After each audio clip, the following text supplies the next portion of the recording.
Hello बच्चों, आप सभी का हमारे YouTube चैनल आइडियल देव क्लासेस में स्वागत है। बच्चों, आज हम आपके लिए एडगेट अभ्यास पुस्तिका विषय गणित लेके आए हैं जो कक्षा 8वीं के लिए, और इस एडगेट अभ्यास पुस्तिका को मध्य प्रदेश राज्य शिक्षा केंद्र भोपाल द्वारा वर्ष 2024-25 के लिए बनाया गया है।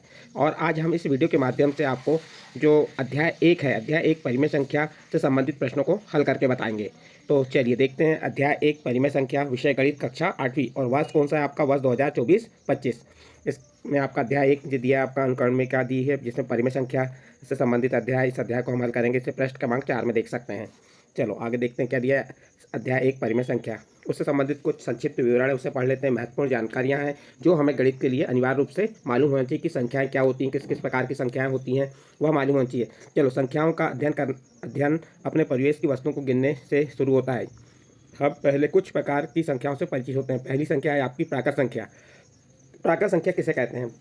तो आप उसका उत्तर, प्राकृत संख्या कौन सी होती है, प्राकृत संख्या किसे कहते हैं? तो गिनने के लिए प्रयोग की गई संख्याएं, गिनने के लिए प्रयोग की गई संख्याएं गणन संख्याएं या प्राकृत संख्याएं कहलाती हैं। जैसे जो 1 से शुरू होती है, किससे? 1 से शुरू होकर अंतहीन अनंत तक जाती है, वह क्या कहलाती है? प्राकृत संख्या। जैसे प्राकृत संख्या कहाँ शुरू होती है? 1 से। 1 2 3 4 और अनंत तक जाती हैं, वो क्या कहलाती हैं? प्राकृत संख्याएं। उसके बाद दूसरा है आपका पूर्ण संख्याएं। दूसरा क्या है आपका? पूर्ण संख्या कौन सी होती हैं?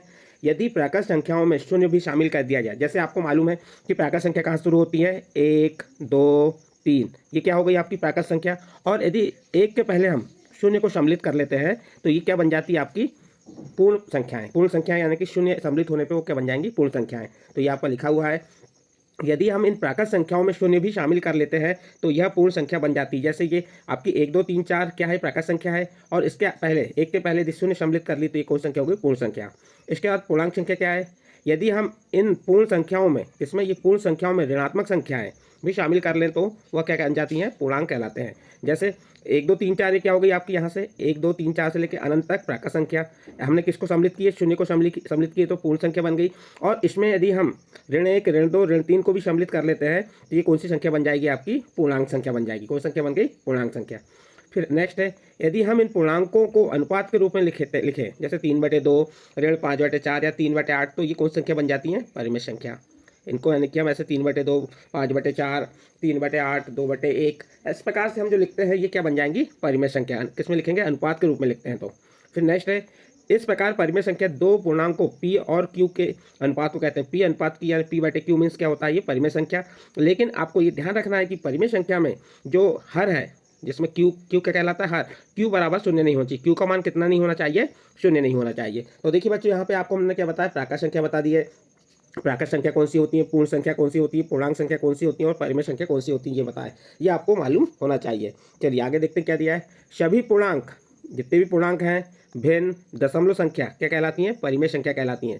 सभी पूर्णांक, भिन्न और दशमलव संख्याएं क्या कहलाती है? परिमेय संख्या कहलाती हैं। जैसे 3/4 4/5 ऋण 3/7 0.5 5/10 शून्य आदि सभी परिमेय संख्या हैं। ये सभी क्या है? परिमेय संख्या है। परिमेय संख्याएं ऋणात्मक, धनात्मक और शून्य भी होती हैं।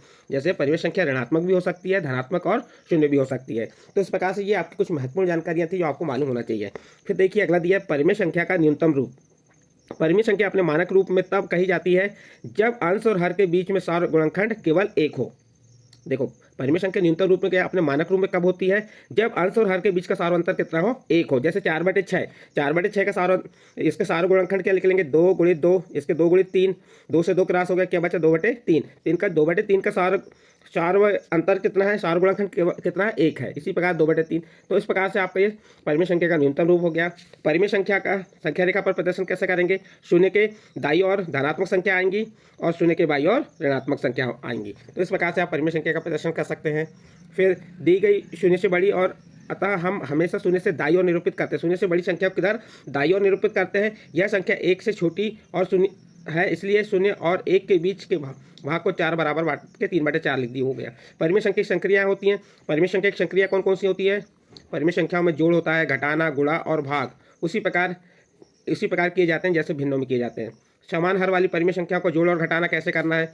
समान हर जैसे 4/5 और 3/5 है, इसका जोड़ घटाना करना, जैसे इसको जोड़ना है तो इसके हर कैसे समान है तो इसका लघुत्तम क्या आ जाएगा? 5, और ऊपर संख्या जैसी की वैसी 4 घन 3, 4 में 3 जोड़े कितना हो गया? 7, 7/5। तो इस प्रकार समान हर वाली परिमेय संख्या को जोड़ना और घटाना आप कर सकते हो। असमान हर वाली परिमेय संख्या को जोड़ घटाना करने के लिए हरों को क्या करना पड़ेगा, हमें समान करना पड़ेगा। तो हरों को समान करने के बाद उनका हम क्या ले लेंगे, लघुत्तम ले लेंगे। तो उसके बाद हम उसका जोड़ना घटाना कर सकते हैं।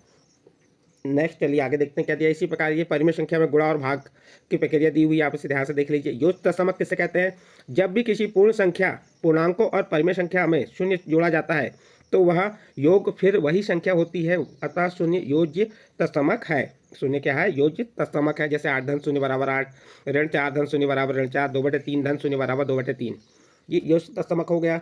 इसके बाद गुणात्मक तत्समक क्या है, जब हम किसी परिमेय संख्या को 1 से गुणा करते हैं तो गुणनफल वही संख्या प्राप्त होती है, इसलिए एक परिमेय संख्या के गुणात्मक तत्समक है। यह पूर्ण संख्याओं और पूर्णांकों के लिए भी गुणात्मक तत्समक है।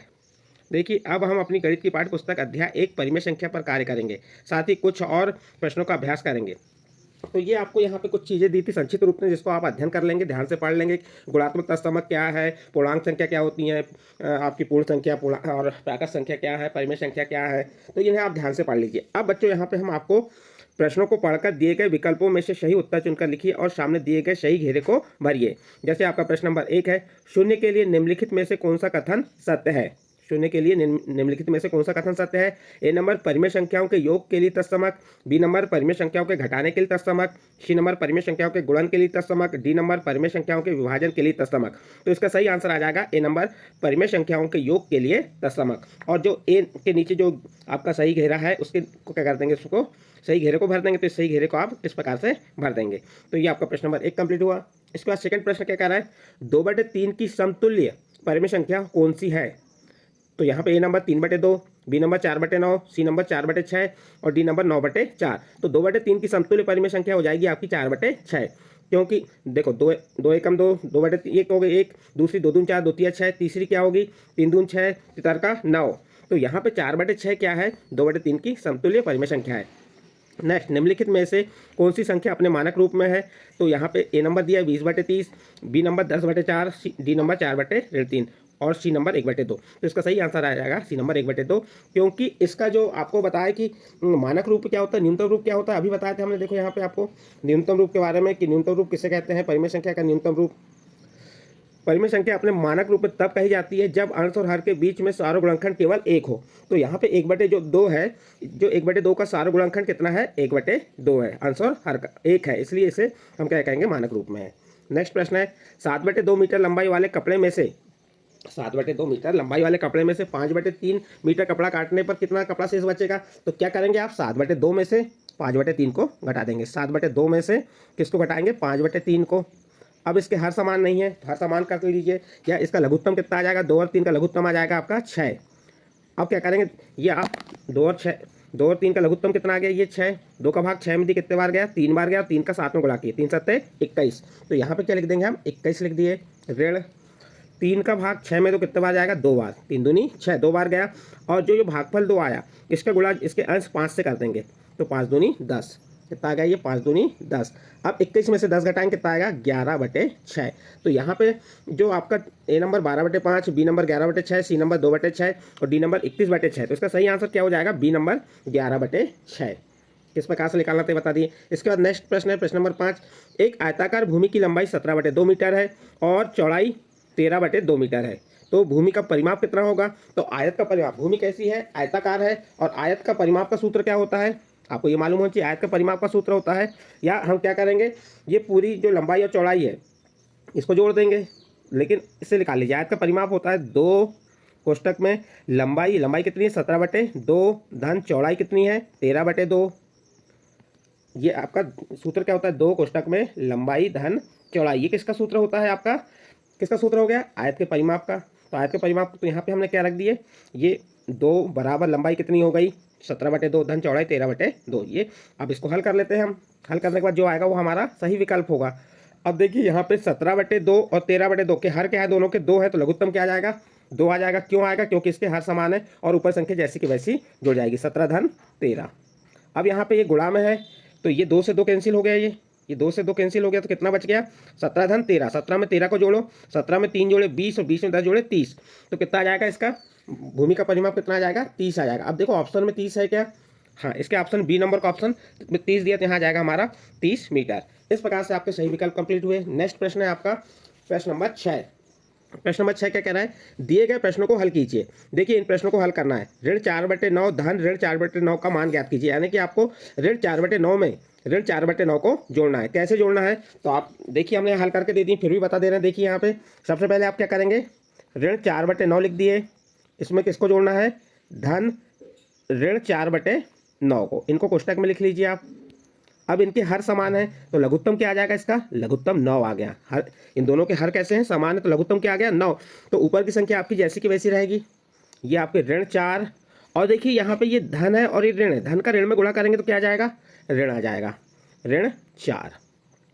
अब यहाँ पे चिन्ह कैसे हैं, समान चिन्ह, ऋण ऋण के चिन्ह समान चिन्ह, समान चिन्ह में क्या करते हैं, जोड़ देते हैं। तो ऋण 4 में ऋण 4 को जोड़े तो कितना आ गया, ऋण 8, ऋण 8/9।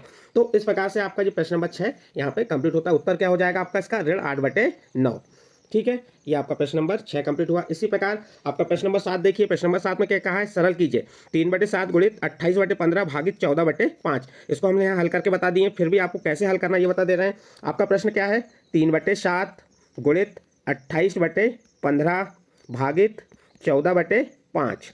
अब क्या करेंगे, ये जो भाग है, भाग को काय में बदल देंगे हम, भाग को गुणा में बदलेंगे। तो कैसे बदलते हैं, देखिए 3/7 आपका जैसा का वैसा, 28/15 जैसा का वैसा, और ये भाग को गुणा में बदले तो ये 14/5 का जो हर है अंश में चल जाएगा और अंश काय में आ जाएगा, हर में। तो ये क्या हो जाएगा आपका 5/14।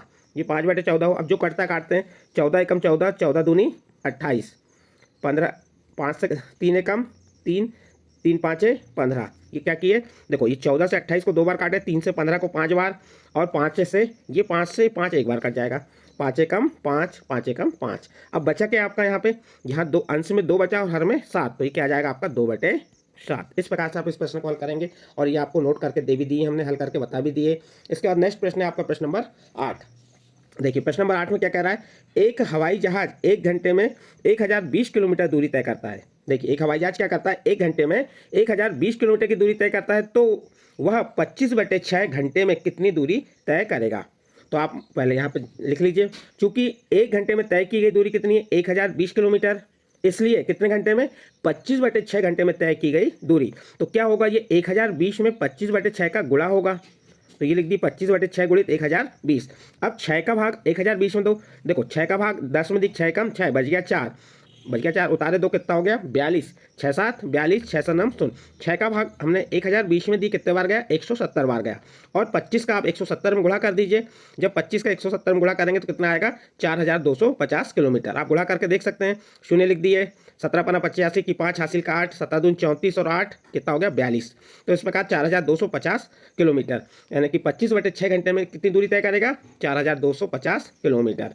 तो इस प्रकार से आपका ये प्रश्न नंबर कौन सा कंप्लीट हुआ, 8 कंप्लीट हुआ। नेक्स्ट प्रश्न है प्रश्न नंबर 9, वितरकता के उपयोग से निम्नलिखित का मान ज्ञात कीजिए। ये जो प्रश्न दिया है इसको किसका उपयोग करना है, आपको वितरकता का उपयोग करते हुए मान ज्ञात करना है। तो देखिए सबसे पहले आपका प्रश्न क्या दिया, ये जो आपका सर्पाकार कोष्टक है, इसमें 6/5 गुणित छोटे कोष्टक में ऋण 3/12, छोटा कोष्टक सर्पाकार कोष्टक बंद धन, फिर सर्पाकार कोष्टक में 6/5 गुणित 5/12। अब क्या किया हमने, देखो यहाँ पे ये प्रश्न लिख दिए हमने, लिख दिए।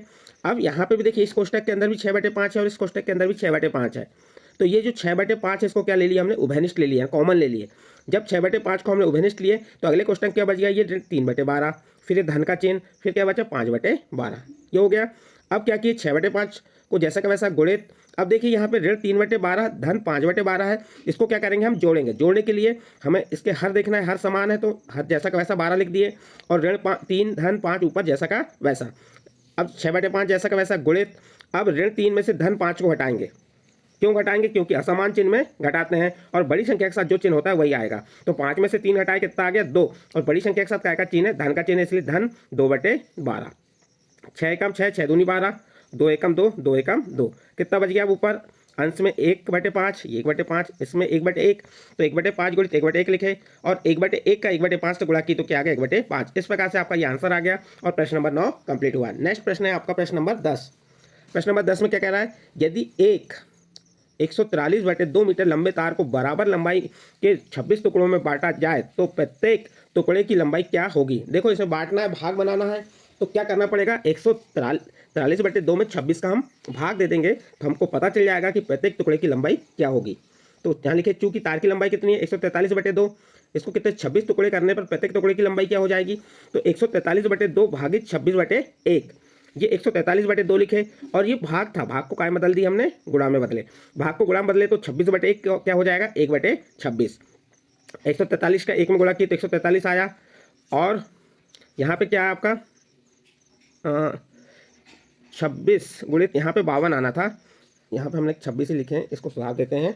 अब 26 का 2 में गुणा करेंगे तो क्या आ जाएगा आपका? यहाँ पे 26 का 2 में गुणा की तो ये आ गया आपका 52, कितना आ गया?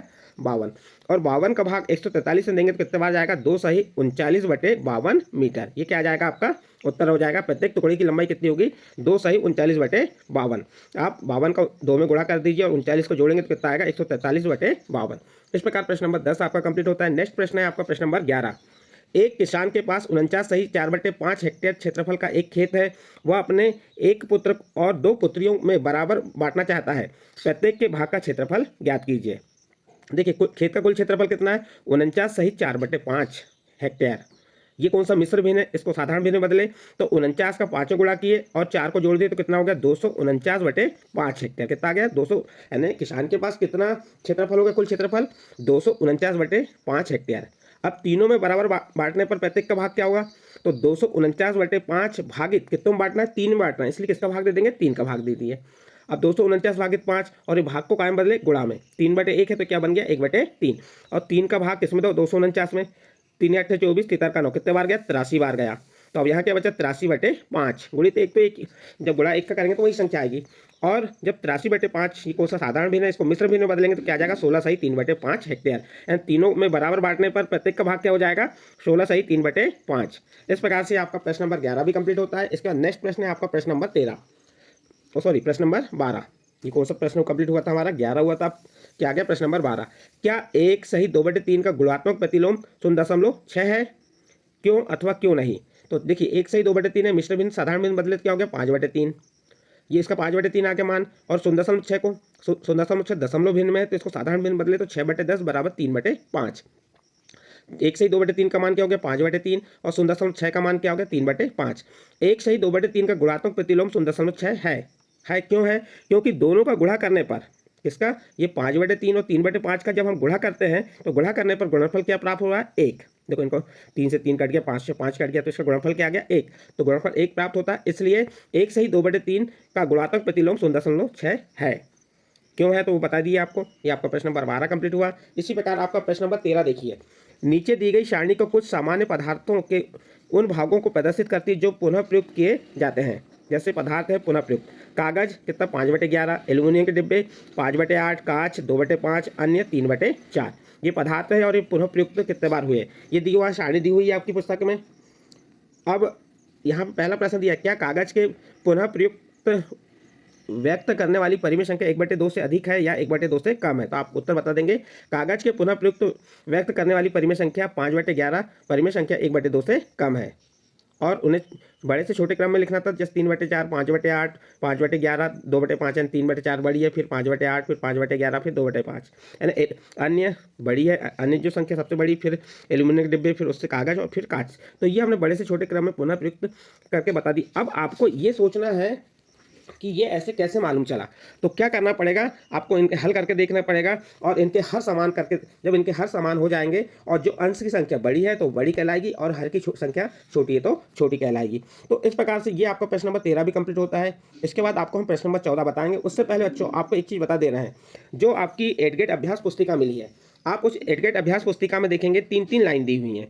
अब 3 लाइन में आप गणित के किसी प्रश्न को भी हल नहीं कर सकते, मौखिक हल नहीं है, हमें हल करके देखना है। इसलिए बच्चों आपको बता दे रहे हैं, जो कक्षा 8वीं के बच्चे हैं वे एक गणित की कॉपी बनाएंगे और उस कॉपी में ये एडगेट अभ्यास पुस्तिका के प्रश्नों को हल करेंगे। एडगेट में आप जैसा भी लिखना है 3 भागों में बांट के लिख लीजिए, लेकिन उसमें आएंगे नहीं। तो आपको क्या करना है, एक कॉपी बनाना है, अच्छी कॉपी, मोटी कॉपी बनाएंगे और आपको टीचर हल कराएंगे। उन कॉपियों में इन एडगेट अभ्यास पुस्तिका के प्रश्नों को हल करना है, क्योंकि यहाँ पे जो आपके प्रश्न दिए हुए हैं, प्रश्न के जगह बाद आपको जगह बहुत कम दी है, 3 लाइन, और 3 लाइन में प्रश्न हल नहीं होंगे, इसलिए आपको कॉपी बनाना अनिवार्य है।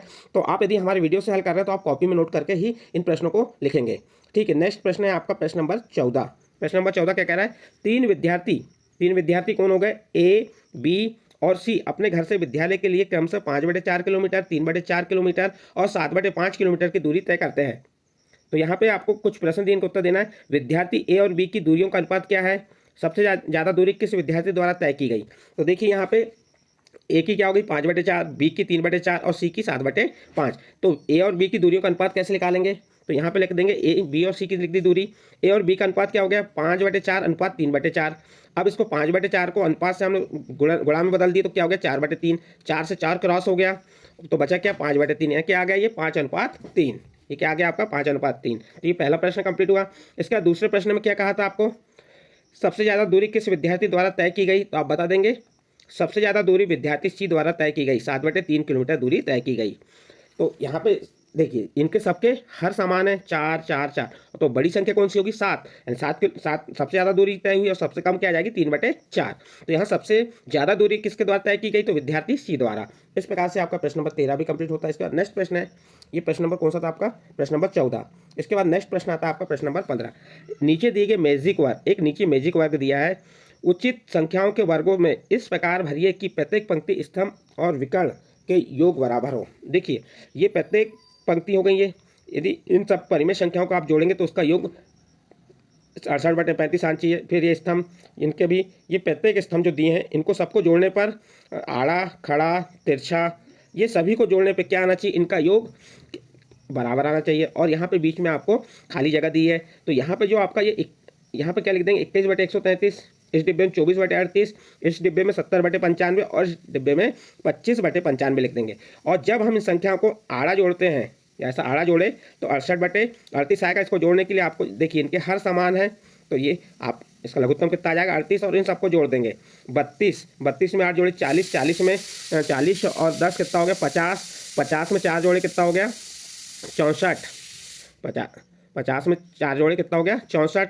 और ये 64 में सॉरी यहाँ 32, 40, 50, 4 54, 54 और 4 कितना हो गया 58 और 10 68। तो ये 68/35 आ गया। तो इसको इस प्रकार से जोड़ेंगे, फिर ऐसा आड़ा, इस डिब्बे को भी आड़ा जोड़ेंगे तो ये 68/38 आएगा।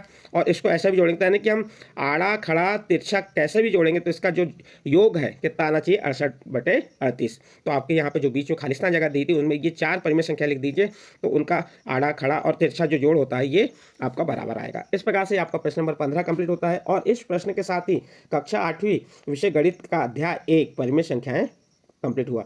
बच्चों यदि ये अध्याय आपके समझ आया हो तो आप हमारे चैनल आइडियल देव क्लासेस को सब्सक्राइब कीजिए, लाइक कीजिए और इस वीडियो को अन्य ग्रुप में शेयर जरूर कीजिए। ठीक है बच्चों।